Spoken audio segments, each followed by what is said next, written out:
Friday, I'm feeling expansive, so I decided to come outside because it's such a lovely day and sit at the table in my backyard and do this there rather than being cooped up in the ordinary space I've been spending so many hours in since the pandemic hit.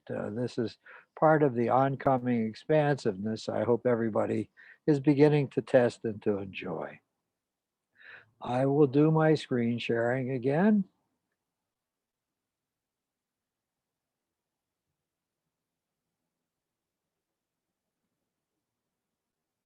Here is the document in which I started to list some of the novel interactions with clients I intend to go through over the period ahead. And the ones I've already presented, I have brackets around now. And we're going to move on to this one, demanding that a morbidly obese client eat more junk food. What the hell is he talking about? Well, you will hear in a moment what I'm talking about. Unfortunately, I can just breeze through this because this is already a chapter in the book I've written. So I can simply read to you, and I'll try to read to you in an expressive and unboring fashion if I possibly can. But I can stop the screen sharing for now and simply read. So here I go. Yes, I'm a psychologist. I've seen many clients over many decades, and I have tried to shape words, conversations, and stories that might make a difference for their lives. Such a fragile set of tools.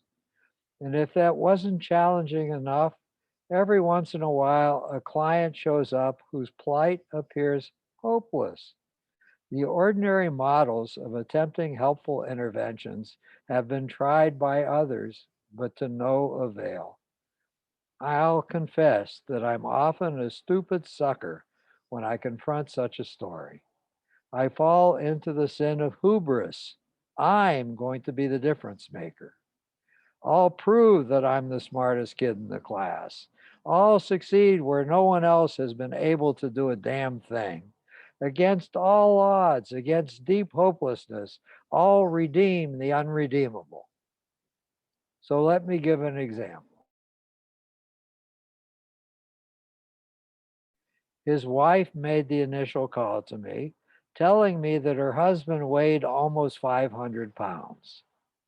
With tears, she related that their internist had tried everything, prescribing diet, exercise, and even appetite suppressing drugs, but Frank had steadily been gaining 30 or 40 pounds a year for the past many years.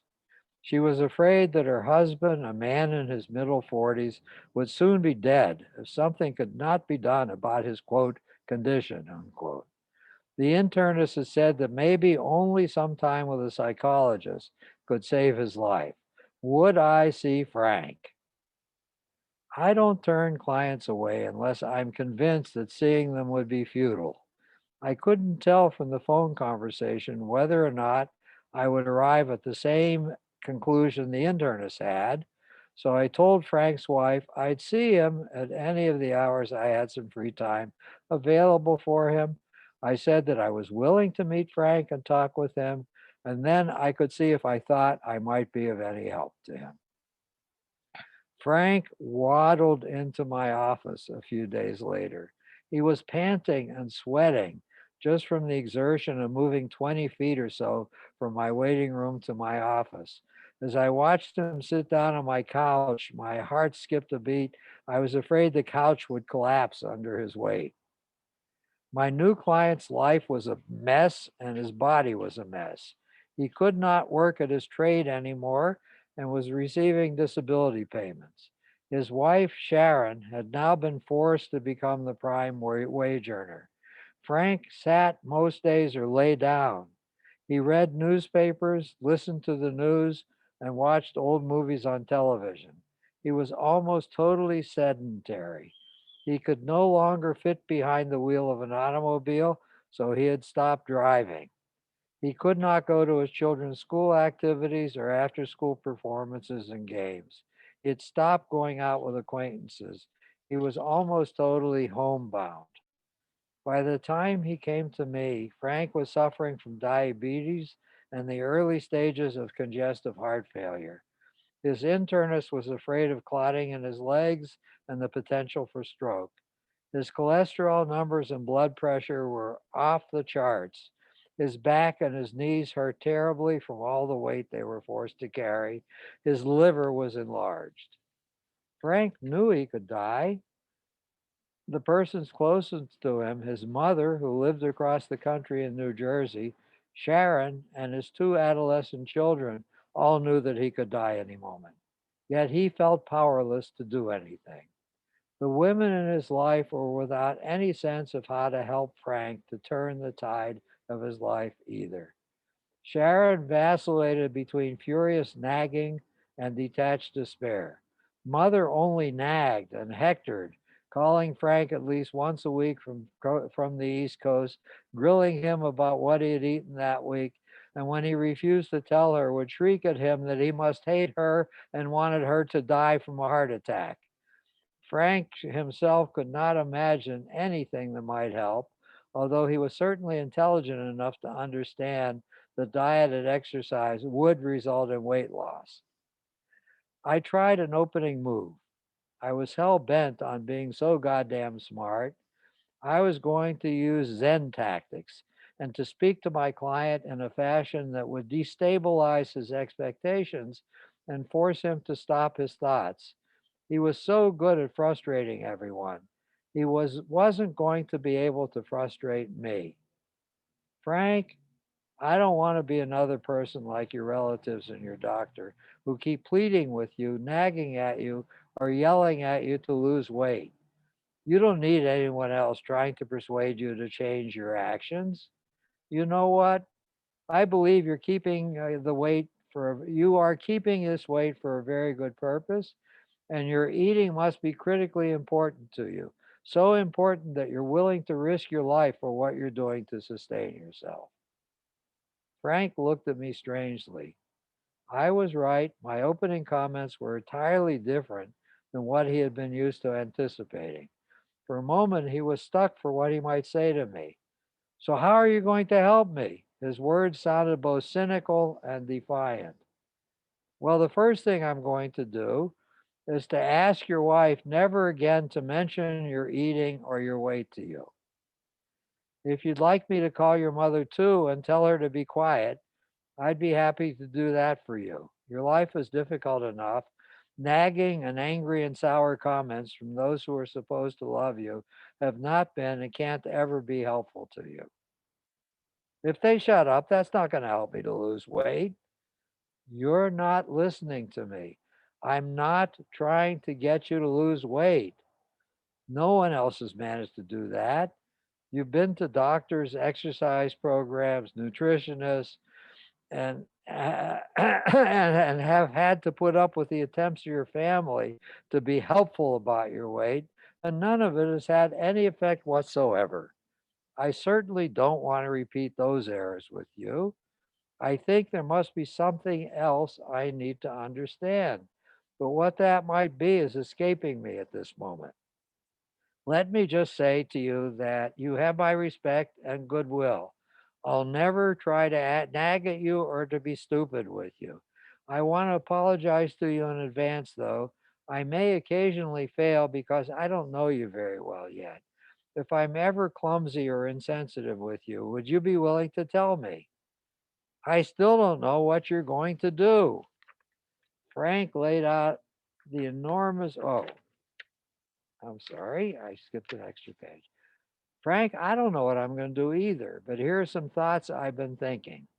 I'm imagining that you don't like anyone dictating to you. My God, you've had so many people telling you that you had to lose weight, but you've successfully prevented them from influencing you. I have a suspicion that your victory is probably both important and wonderful. I also know that eating and maintaining reasonably proper weight is almost instinctive for human beings unless something screws that up. There was a famous study carried out at the University of Iowa in the 1930s. For 6 months, children were allowed to eat anything they wanted and in any quantities: cake, ice cream, cookies, fish, meat, vegetables, apples, oranges, crackers, candy, anything. When adults were no longer organizing the children's meals, the researchers observed that eating patterns were somewhat strange. One kid, for example, might eat nothing but chocolate cake for days on end, but he'd get bored after a while and shift to other foods. The researchers took careful note of both the quantity and type of nutrition each child consumed over the 6 months. What they learned was that the children managed to provide themselves with reasonable care. Their weight was about where it should be. They had taken in a proper array of vitamins and minerals. They were quite healthy. So you're a mystery. No one is controlling your weight, but you continue to become heavier. Your internal self regulation mechanism is all screwed up. You're eating, but it's clearly not for the simple purpose of maintaining reasonable nutrition. You must be eating for entirely some other purposes. Which ones? I don't know. Maybe we could find out together. But I would need your help to get to the bottom of the mystery about what's causing your weight. What do I need to do, Doc? And so, after these perplexing and atypical opening moves, the strange chess game between us began to accelerate. Well, Frank, it's going to be tedious. I'm asking you to buy a little notebook, keep it and a pen or pencil with you at all times. How about coming back in a week and starting now, when you leave here, just jot down everything you eat this week and at what time you've eaten it. But please don't try to change anything about your eating. Do your eating however you're used to doing it. I just want to watch over your shoulder and understand everything you eat and the rhythms of your eating. Frank agreed to do so. When he came back the following week, we sat side by side on the couch so we could share the review of his entire eating record. Before we did, I told him that I had called both his wife and mother and instructed them to leave him alone. It was not a problem for Sharon. She was relieved to go off duty, but Frank's mother was a handful. She told me she was his mother and she knew what she was doing. She could always get him to listen to her. She just had to be more firm and call him more often. I began to appreciate Frank's plight. I found myself getting pretty pissed at your mom. She told me that my meddling was going to result in your death and that your blood would be on my hands. I want to think more about she acts and what all of it must mean to you. I assume the way she was with me has been going on towards you over all the years of your life, but I don't want to go off half cocked about it today. Let's look at your eating, like we agreed. Frank had laid out the enormous array of consumption before my gaze. It was overwhelming. He was eating almost constantly from the time he awakened until he retired at night. This is good, Frank. It helps. It's a start, but I can already see it's not enough information. I want to take a next step first. There's nothing here about quantities or calories. I'm going to need that if I'm going to be able to understand this in any scientific way. I know you saw a nutritionist for a while. Did she give you any books on nutrition or any cook's books that list portion size and calorie count for those portions? Yeah, I think so. Okay, I apologize. I know this is going to be even more tedious and a lot of work for you, but I'd like you to bring me an expanded food journal next week. That one will allow us to see about how many calories from what kinds of foods you have eaten since our conversation today. Once more, almost to my surprise, Frank complied, and I muttered to myself that in contrast to his mother, he had no need to defy me because I was supporting his eating and making no demand that he alter it. I was following a principle I discovered years ago.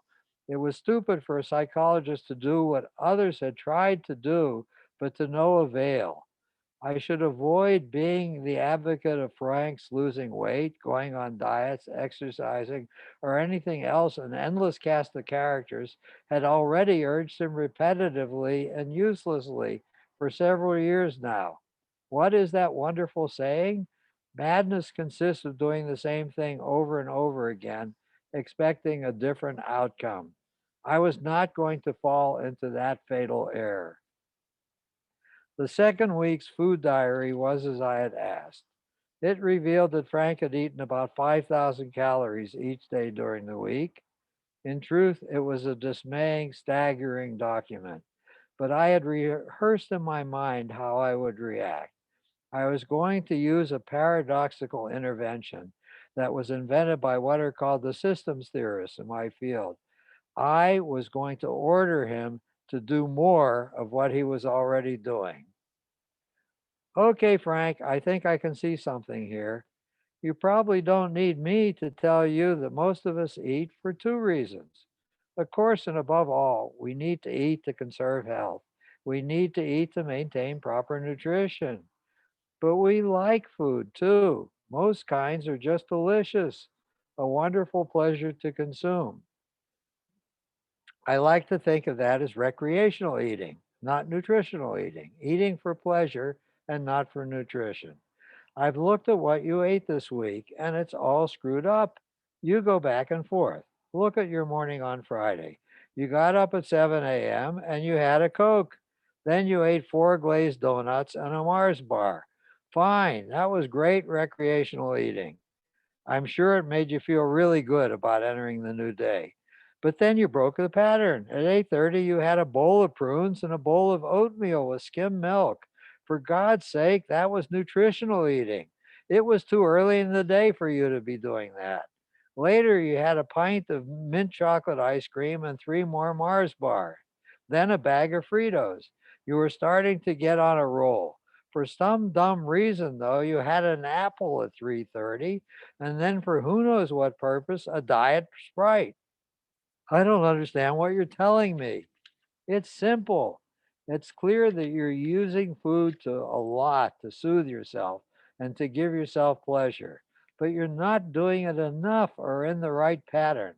Let's look at everything you ate this week. Let me help you divide up what you consumed into foods that were good for pleasuring you and foods that were good for your health.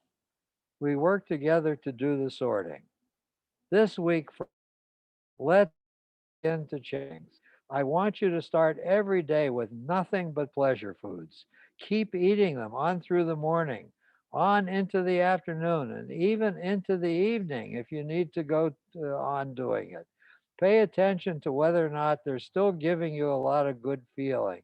Only when you've had enough pleasure foods, when you don't want any more of them, when they're not giving you any more pleasure, then shift over and start eating the nutritional food that your body requires and need enough of that before you go to bed.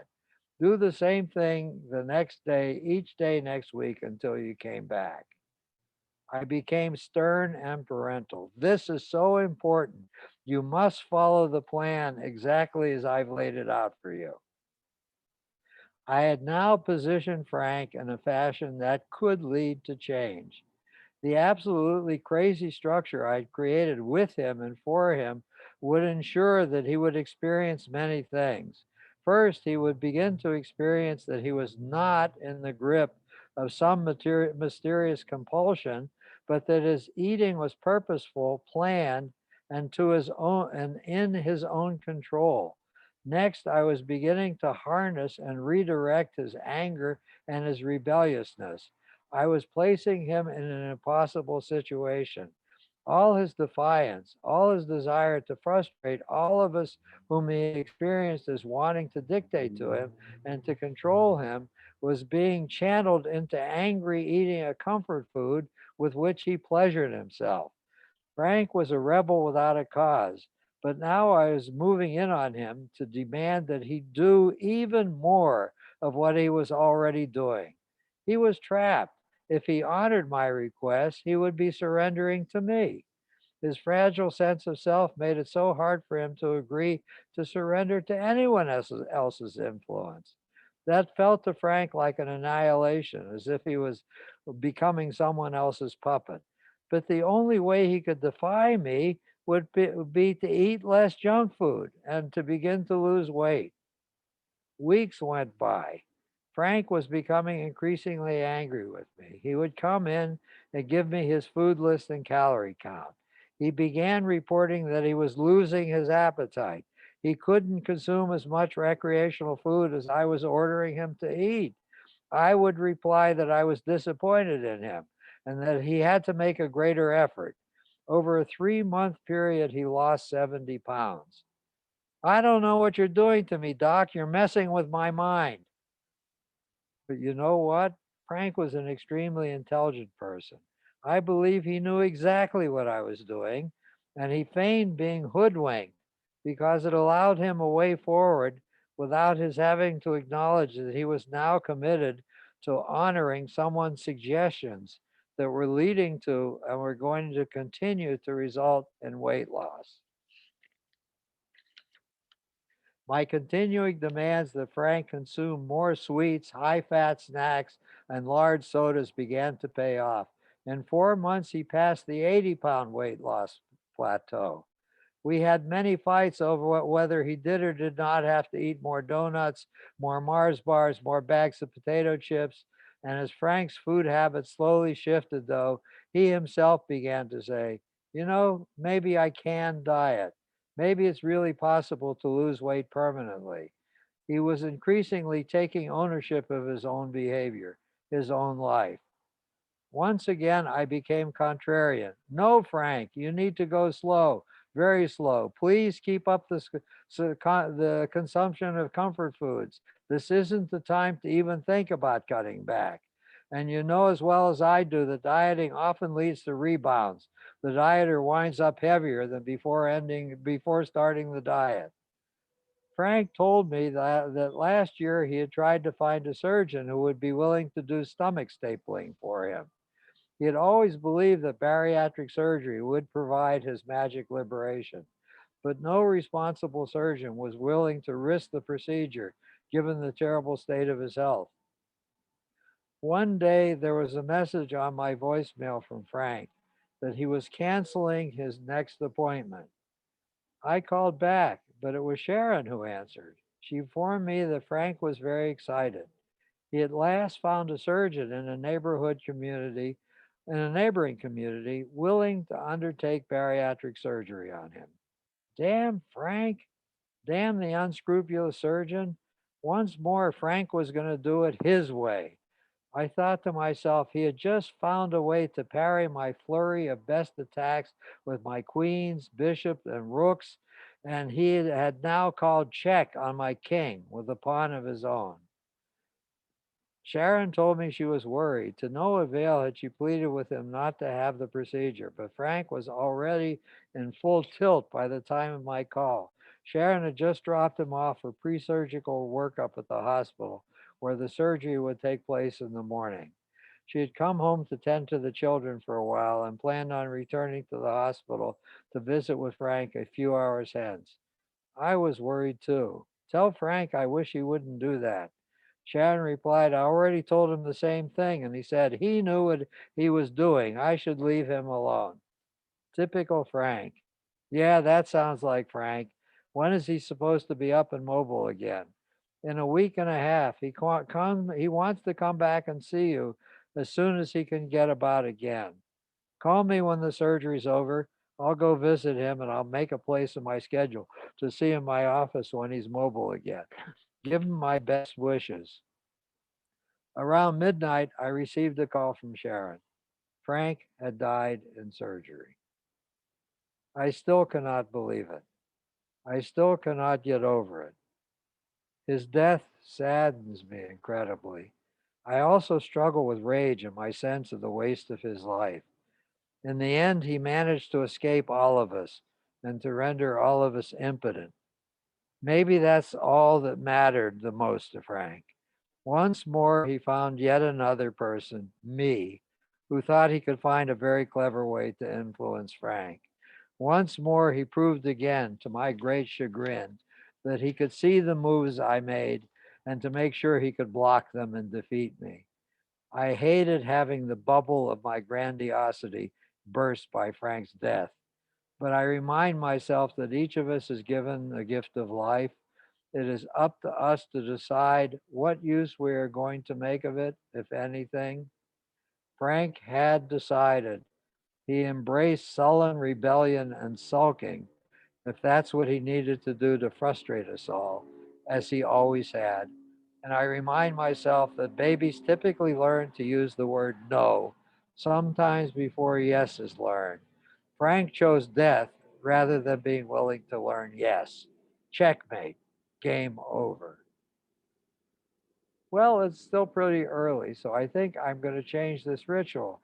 I'm going to ask you to unmute yourselves and let's have a conversation about this case before it gets lost in other material. And I will close up my book and expect a conversation with the rest of you, and then I'll fill other of my time here with something else entirely. All right, I'm at your pleasure. Who would like to go first? You seem to take on the role of obesity whisperer. Yes. And you were looking for By the way, I had absolutely no training in how to be the obesity That wasn't a whisperer. class. No, yeah, that wasn't the class I ever took.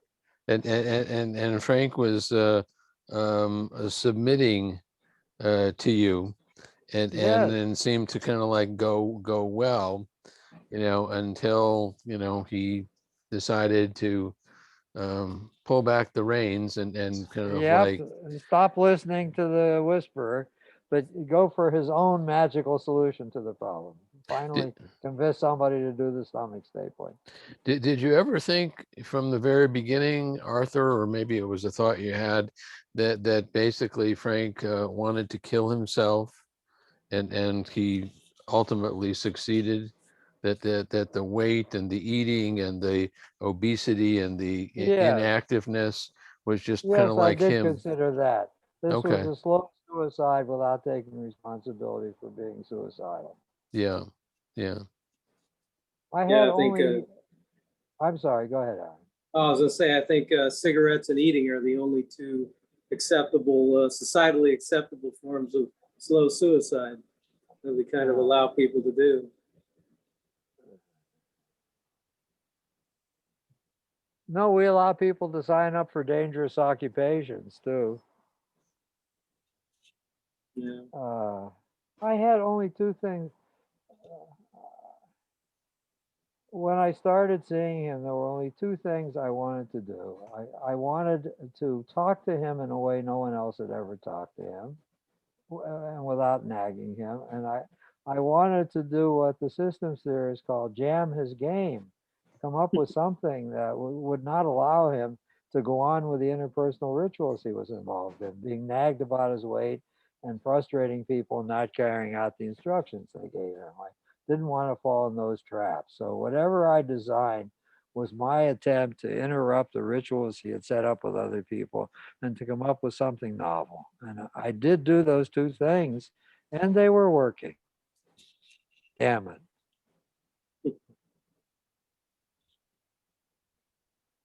I will still take away from that experience those two principles.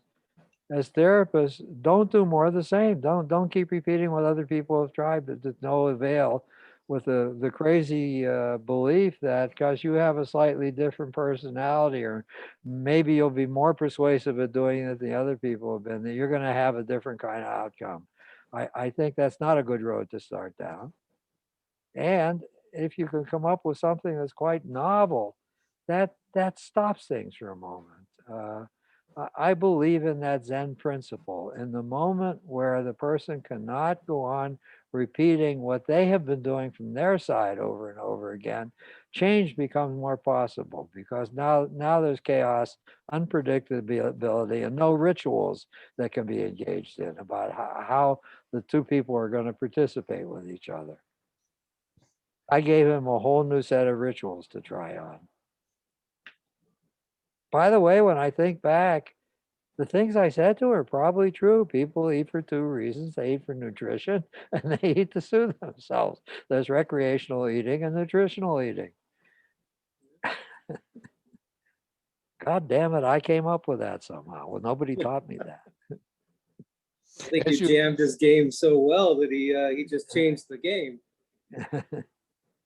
As you were succeeding with him, and he was, kind of like, dropping some pounds, and why the sudden shift to bariatric surgery?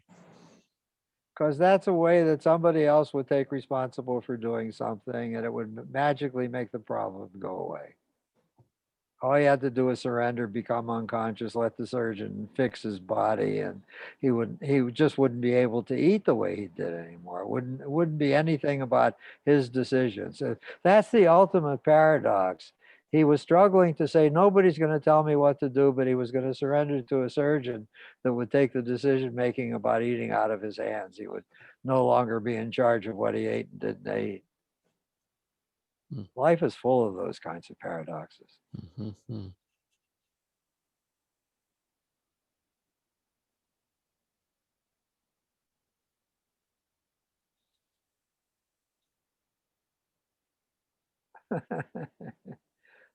All right, I think, can we let go of this now for the time being? Mhm. Okay. I'm going to start because Scott's here with me right now.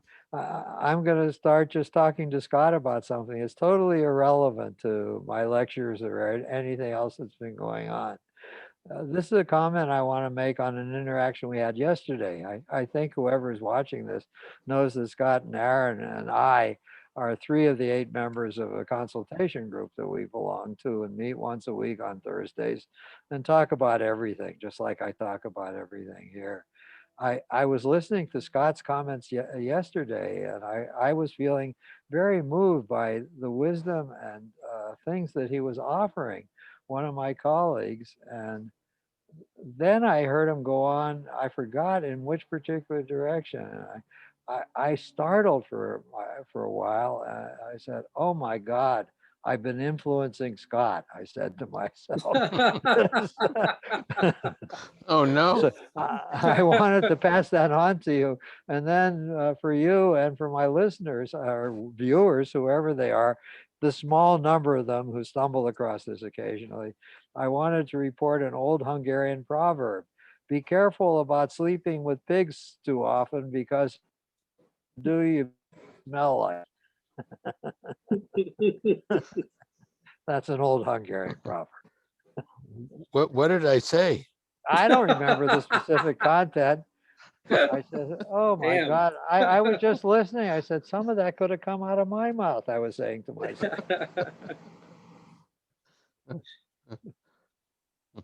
So that both felt very nice and very worrisome to me. It was like 2 sides of a coin. Don't take me too seriously was part of it. And I'm glad I mattered to you was the other part of it. Mhm. All right. Let me do some, oh no, I know where I'll go. This is the lead into another case. I didn't write at the end of the story that, yes, my former client died. Frank outsmarted me and embraced death. But the whole story doesn't end there. As you might imagine, Sharon was very distraught. She had been trying to keep him alive, hold things together, get him back on the path towards health. He was a major project in his life, and she was raising 2 adolescent kids. So she was very devastated. Her life was turned topsy-turvy. She had liked the way I had talked to her and how I tried to console her and comfort her. And she asked if I would be willing to work with her now that Frank was dead. So she came in, and I had a period of time working with her and seeing her and helping her to adjust to widowhood, helping her to manage the children and answer their questions about death and try to encourage them and support them, even though she was very devastated. Just get through terrible months of suffering. And the final thing that I was starting to talk to her about was she was daydreaming maybe she should join a bereavement group and bereavement support group. Start getting out into the world more. Could she even think about maybe starting to couple up with somebody else? Of course, all sexuality had disappeared between her and Frank many years before, as he started to get grossly overweight. And she was shy and thought, could I be sexual again? She was probably in her late 30s, early 40s when he died. And I told her she was a young woman and she would feel like a teenager again, clumsy teenager again, if she entered the world of starting to look for some companionship for herself. But she mastered it once before, and I believe she could. So the work shifted. The work shifted out of her bereavement into finding possible dates. Internet dating was not available then. Was there anybody in the group that she was in, the bereavement group, that seemed interesting? No. Where else could she go? So we were just working on how to get herself mobilized to make a serious search for the beginnings of a new possible partnership, when she came into my waiting room one day. And my former client, I had run a little bit late, so she was already in the waiting room. She was a little early. I was a little bit late with him. He saw her as he was leaving, and he came back the next week and said, "You know what? That was a very nice woman, nice looking woman you had sitting in the waiting room. She seemed like a decent person. She looked like a good human being. Would you mind if I asked for her phone number?" And I said to him, there's no law against your asking for a phone number. I don't control your behavior. Why do you need my permission to ask for her phone number? He said, well, could that create some complications for you if I started to spend time with her? I said, yeah, it could create some complications for me. Are my complications that it might create for me more important than you're pursuing something that seems worthwhile for you? This is a wonderful existential conversation we're having with each other.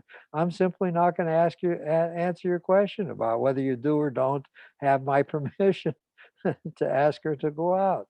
Well, he did talk to her. He asked for her phone number, and she found him, at least looking at him, like a reasonable person. And she thought he couldn't be too terrible if he was seeing me. He at least cared about himself and was trying to better himself. And she agreed to give him the phone number.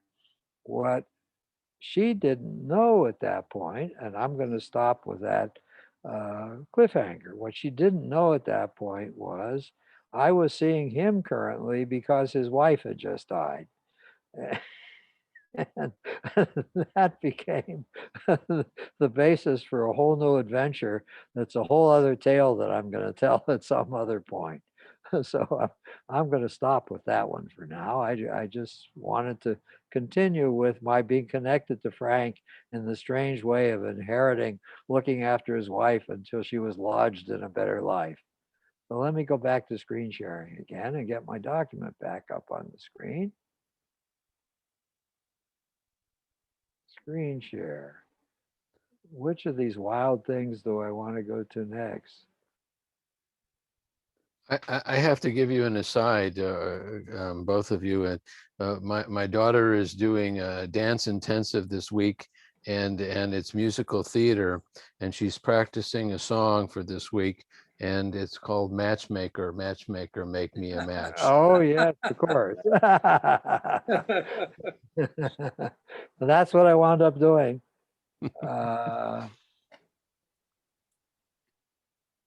Without even wanting to. Where am I going? Okay, here's a good one. How about collaborating on the writing of a TV treatment with a depressed client? We're not supposed to get into dual relationships with our clients, and I wildly embrace getting into a real dual relationship with this client. Uh, his story is mind-boggling. He was a young man. Just not to interrupt, but it's a different handout up. It's just What? you have a different handout up. Or a I different, do. your screen share is about the Zoom meeting. It's about what? Our Zoom meeting. Oh, no, I clicked on the wrong one. Thank you for the warning. No worries. I'll start sharing again. Oh, yes. There we go. Now is it right? Novel interactions with clients. Looks good. Okay, here we go. I'm down here. Collaborating on the writing TV treatment with a depressed client. I may have talked about him on another occasion. I don't remember. He had a tragic life story. He was born into an opulent family. He was an only child. He was a young man in an opulent family. His whole family lived in a beautiful mansion in Bel Air. His father was in real estate, and he was in law school when I met him. He was in the second year of law school. He had been a good student. And just a few weeks earlier, before he came to see me, somebody from the dean's office has gone into his class, into his classroom, and summoned him to a meeting with the dean. And he was worried. He thought he was in some kind of trouble. Why is the dean wanting to talk to him? But he went into the dean's office, and the dean said, "Please sit down." He said, "I have terrible news for you. Your mother called. She's very distraught. Your father just collapsed on the streets in downtown Los Angeles, and he was taken to the hospital, but he was declared dead on arrival. And your mother is feeling quite devastated. She wants you to come home." And the dean said, "If you need some time off from classes, I'd be happy to give it to you. You'll have to see what's waiting for you and what's required of you." So home he went, and her mother, well, I'll talk about culture a little bit. This was an upwardly mobile Jewish family. Father had been born in this country as a very small child. His grandparents were immigrants. They were highly upwardly mobile and very, very successful. So the marriage had all the contours of a marriage that would have taken place in the old country, passed on through the generations. Mother was expected to run the household, raise the child, be a good hostess, be good socially, decorate the home, take care of things. Father was to make all the money and make all the decisions. She was to be almost like a geisha in another culture, and be generous, sexually available, and carry out whatever were father's needs in order to emotionally support and take care of father, his household, and his son. She lacked all kinds of practical skills. She knew nothing about the business. She was terrified. All she knew was he had a real estate business and the office was downtown. She knew the location, and she had met his secretary many times because she'd gone down there to pick him up, take him out to lunch, or bring him something. She knew where everything was, but she knew nothing about the details of his real estate business, what needed to be done to run it. She knew nothing. She couldn't balance a checkbook. She didn't know what bills came in, who managed them, how to write checks. Nothing. She didn't know about how to get cars serviced or when to get cars serviced. All these practical details of independent living she had never mastered. She had indeed gone from her parents' household into the marriage with his father and had no practical skills of independent living. So she was desperate and clutching at him and saying, "You have to help me. I have no one. I have no one to turn to. You're going to have to do many of the things your father did. I don't know how to do them." And he was overwhelmed. He was invited to Oedipus's triumph without being Oedipus or wanting any part of the part. He didn't want to do what she was assigning to him. He was really concerned he was going to have to drop out of law school, which indeed happened. He had to drop out of law school and take leave in order to carry out all the responsibilities he had, including he was the executor of the estate. So he had to tidy up all of father's messes when he left. So he tried to reassure mom as best he could. And first thing he decided to do was in the morning, he was going to go down, talk to the secretary and assistant that the father had, and take a look at the files and try to familiarize himself with the details of father's business. So on the second day after father died, after he had called the mortuary to get the body and made funeral arrangements, he went downtown. Was waiting there in the morning when the office opened.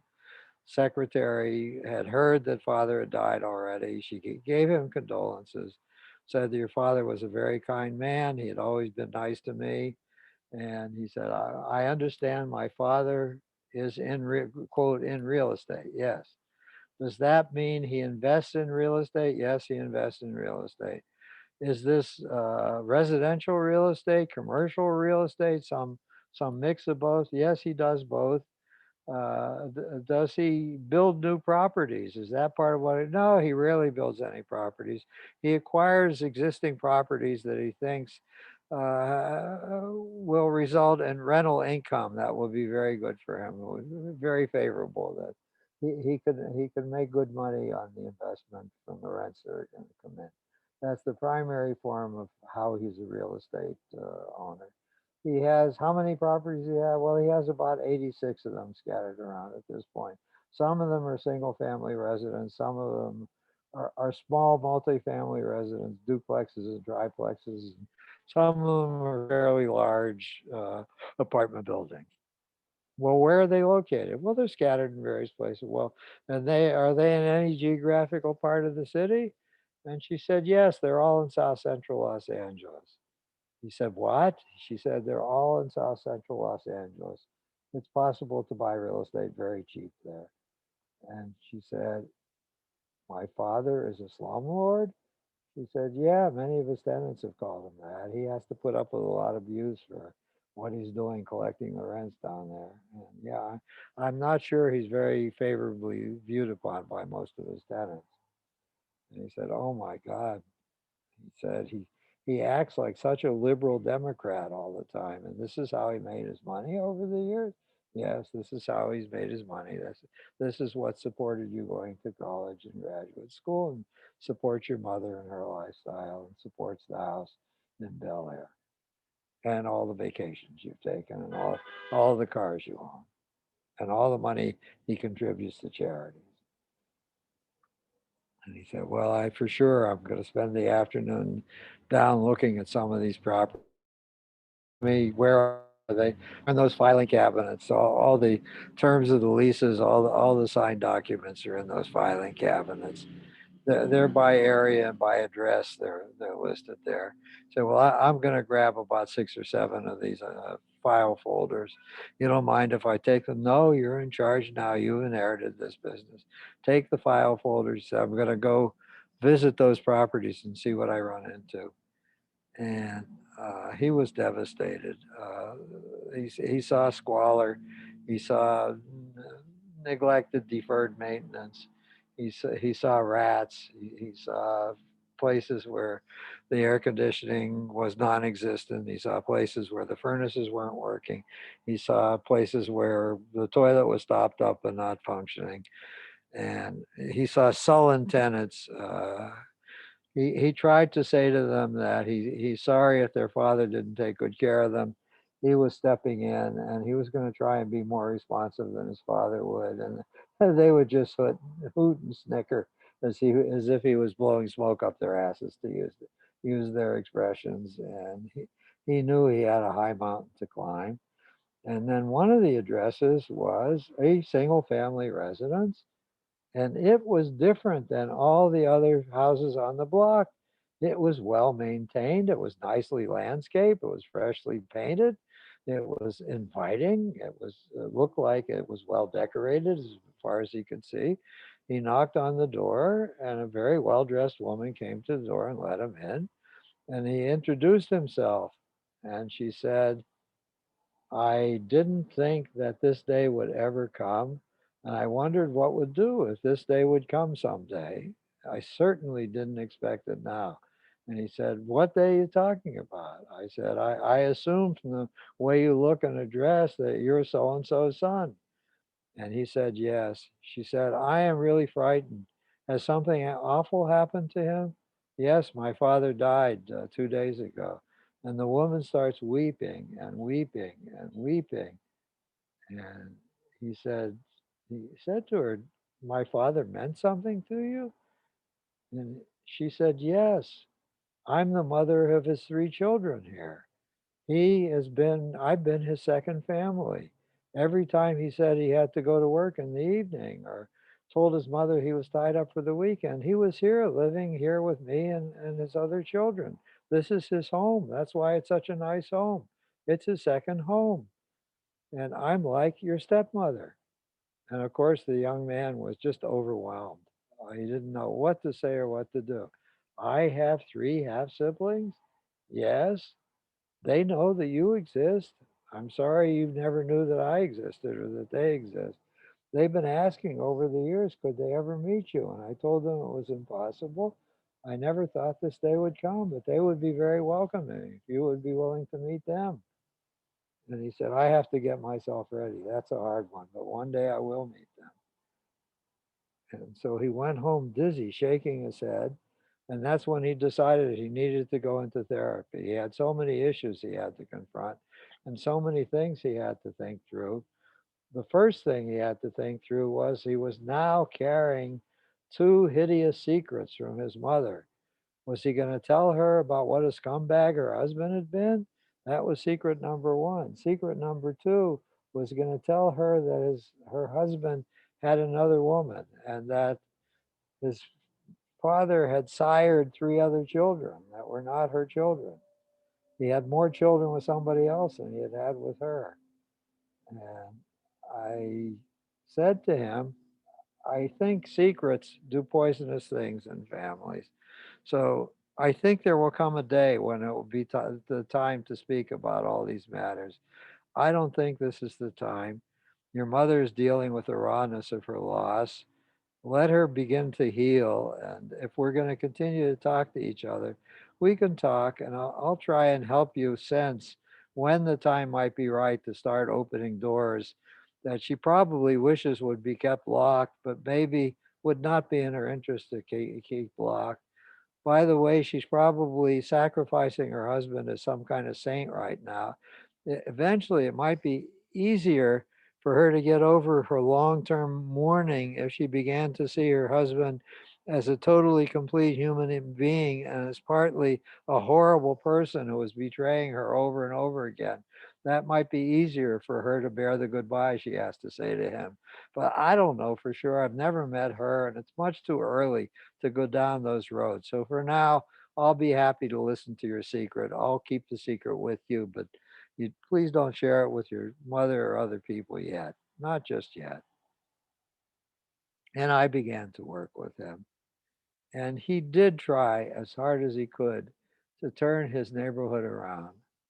He tried to fulfill his protest. He told his mother that they were going to have to cut back on all kinds of privileges they had because the business was now without his father, and there were all kinds of expenses he was going to have to pay for. So he had to lower the draw he was taking out of the business every month for him and his mother to live on.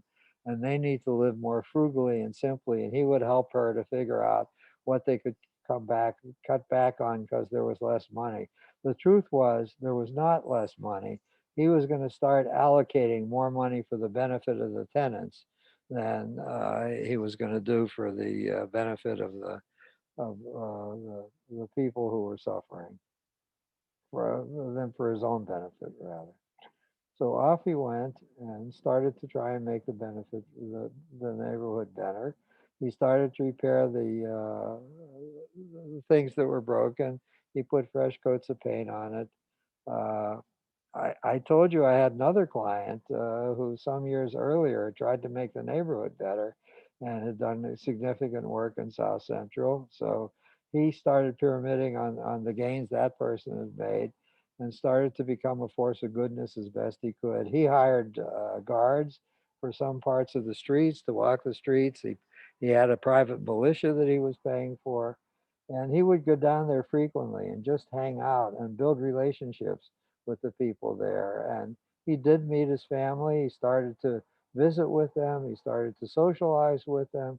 He started to party with them. And whatever he did, it was not sufficient. He felt trapped.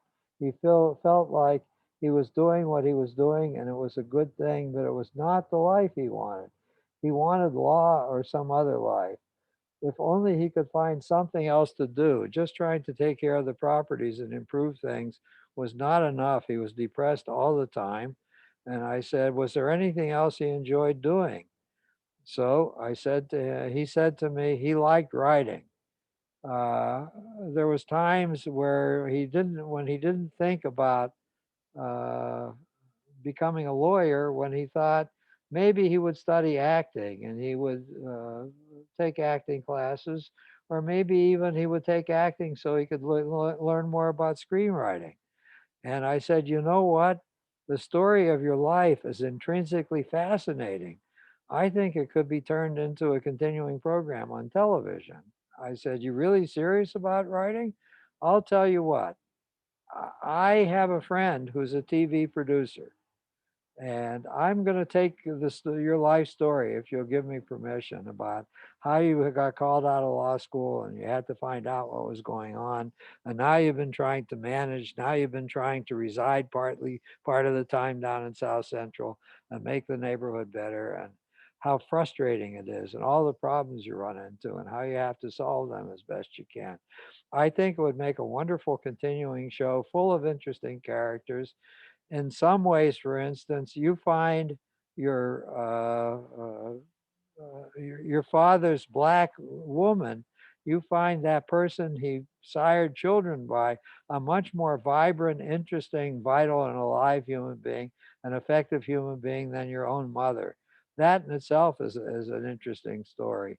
And the woman expresses compassion for your mother, that your mother is trapped in a limited life she was taught was the only life that women should live. She expresses empathy from the woman who was married to the man who impregnated her. All of this is tremendously rich material for a continuing series with various episodes unfolding. I'd like to talk to my friend who's the TV producer to see if this has some merit and could be pitched to a network. Back then, all series were on networks of one sort or another. This was before streaming started.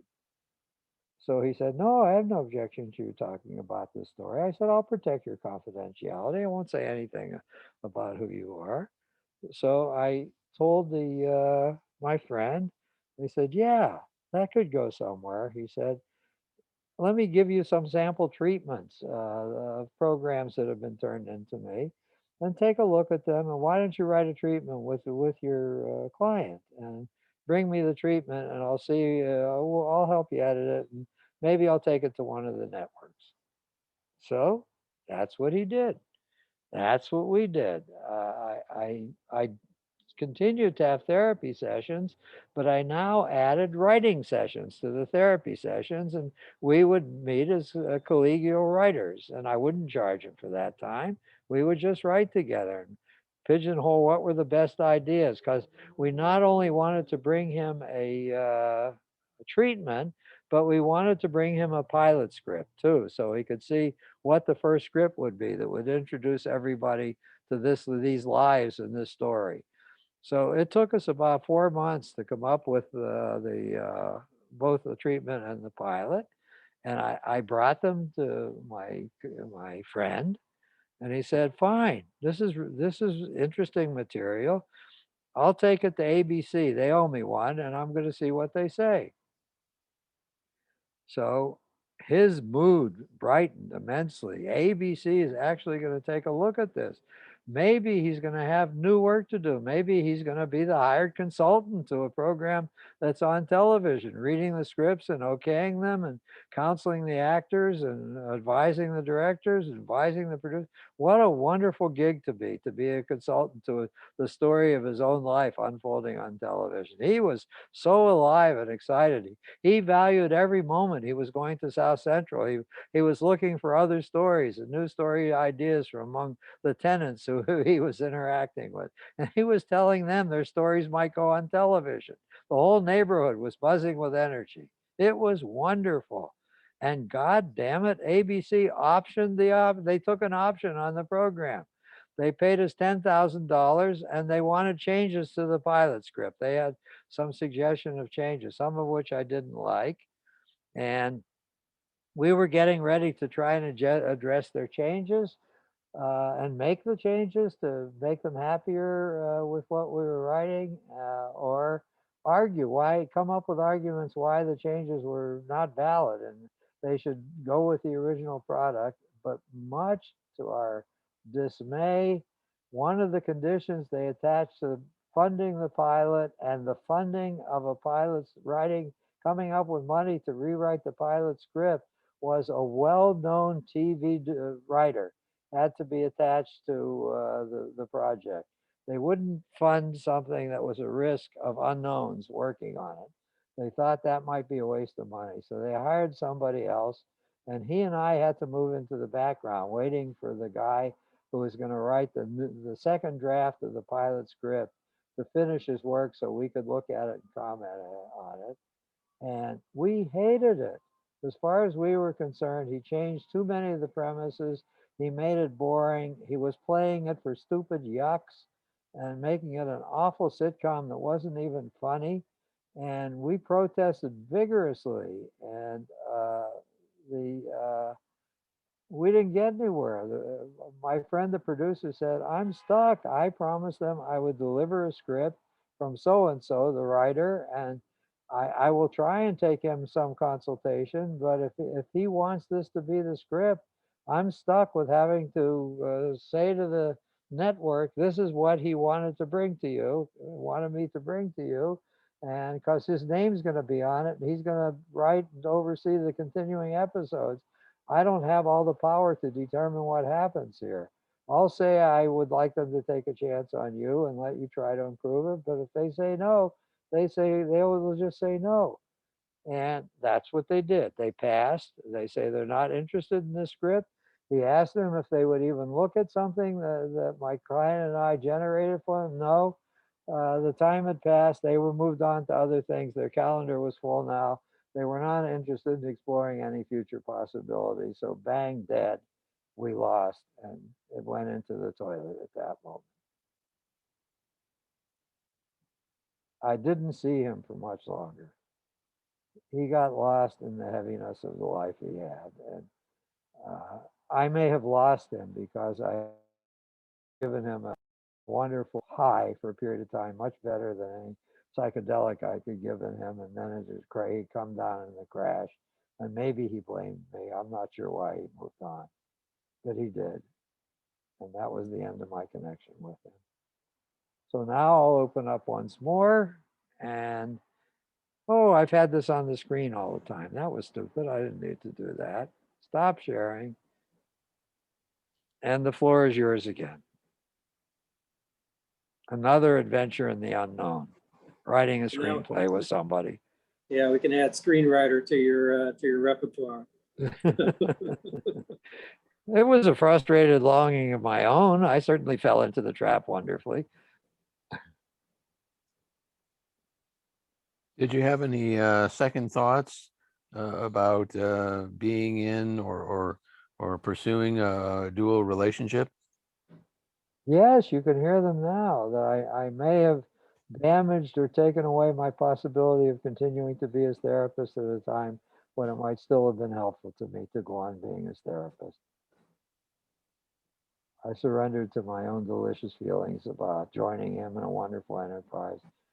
Because, like I've said on many occasions, I know I can do magic. Everything will be wonderful. The whole daydream will come through, and he will move on to a different place in the world. And maybe I will be his collaborator on some future scripts, and he won't need therapy anymore because his life will be magically transformed into something much more sustaining for him. You came close too. Arthur, when your hands are like this, I think they're blocking your mic a little bit. Oh, okay. I'm sorry. Oh, no, that's okay. I may have come close, but it only pays off in hand grenades and horseshoes. Yeah. If it did become a success, Arthur, and you know, in some ways, say a wild success, then would you have disclosed that you were working together as a therapist and client? Yes. I like sticking my thumb in the eye of the board of psychology. I would like having a case, a wonderful case of a dual relationship where nobody got exploited, nobody got hurt, but everybody benefited. Mhm.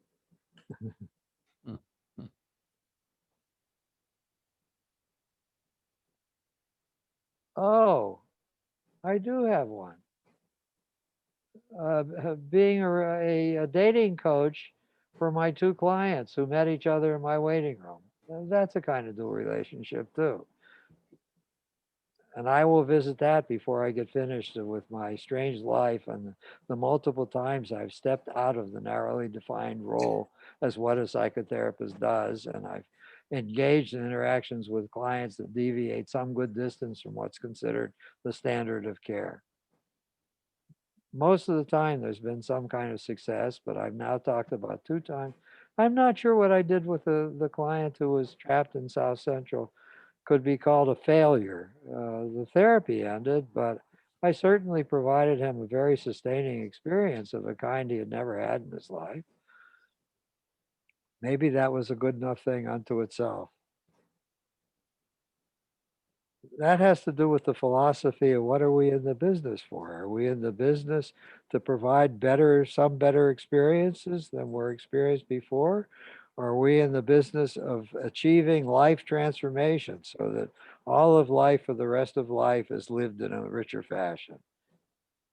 Those are not easy questions to answer. This goes along with providing some unusual interventions. Yes, absolutely. All right, it's time for me to take my evening walk with my dear wife. So I will say goodbye to you guys and be back again with you next Friday. All Okay. right. All Thanks, right. Arthur. Be Bye. well. Okay. Bye now.